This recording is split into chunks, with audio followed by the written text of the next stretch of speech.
My name is Paul Ekman. I have a PhD in psychology. I was a professor at UCSF, University of California, San Francisco, for more than 40 years. I'm also the president of a small startup company that translates my research findings into things that people can use to improve their life.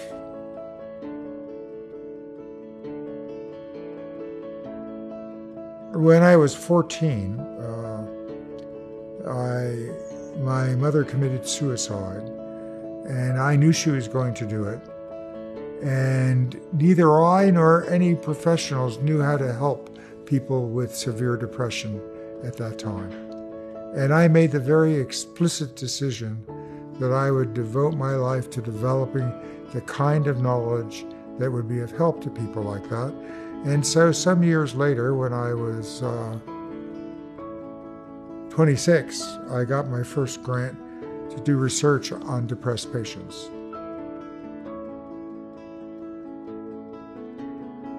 I have evidence that there are 7 emotions that are universal, and most scientists who are studying emotion agree with me on 5 of them. I'll give you the 5 that there's really common agreement about: anger, fear, disgust, sadness, and enjoyment. Now, the other 2 that make up the 7 are contempt, in which it's a feeling of moral superiority to another. Contempt is really rarely felt towards the self. Disgust is often felt towards the self. And the last is surprise. Now, surprise, in the words of a colleague of mine, Carl Heider, is a way station emotion, not an end point. You can't be surprised for long.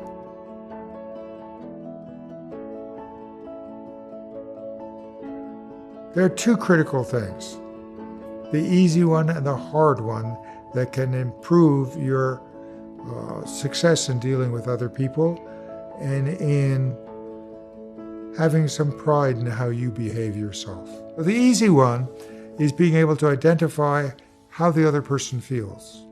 We've developed some online interactive tools that in less than an hour really improve people's ability to spot not only the emotions that people want you to know that they feel, but concealed emotions, sometimes concealed from the self.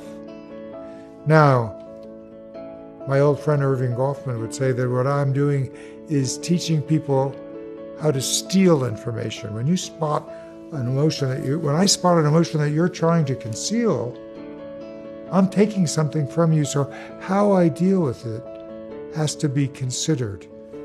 That's skill number 2. Skill number 1 is spotting the emotion. Skill number 2, we've also developed an online tool which we call responding effectively to emotional expressions. In a difficult situation, what's the best way to respond to your emotion? For example, if I tell my adolescent, my daughter's no longer an adolescent, but when she was an adolescent, that since her mother is out of town and I have to have dinner with my boss and the babysitter just called in sick, you can't go bowling with your friends. You've got to babysit your younger sister. Now, many different responses can occur. Whether the offspring shows sadness or anger, for example, how should you respond to that? What we're trying to teach people online is what to consider in order to have the most constructive response. Those are the easy ones. The hard ones involve self-awareness. And you're working against nature to acquire self-awareness. It was not something that nature gave to us. It wanted us to solve problems without having to think. But we are the only animal we know of that can represent an emotion we're not feeling with a word. I can tell you I was afraid yesterday that the elevator wasn't going to work for a few hours. I don't feel afraid now, but I can talk about a fear.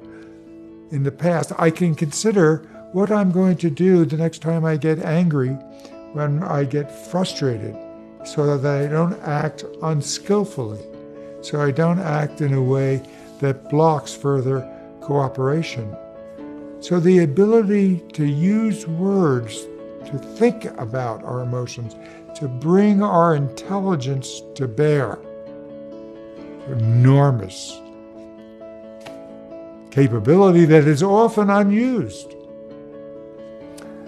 And another important feature of emotions and the skills is that if I act in a way that relieves another person's suffering or misery, it immediately feels good to me. I call that compassionate joy. It's a different emotion. It's one of my 16. It's not just happy, it's a particular type of happy, and it's built into us. It feels good. It's an enjoyable feeling to help others. It's not something we need to learn.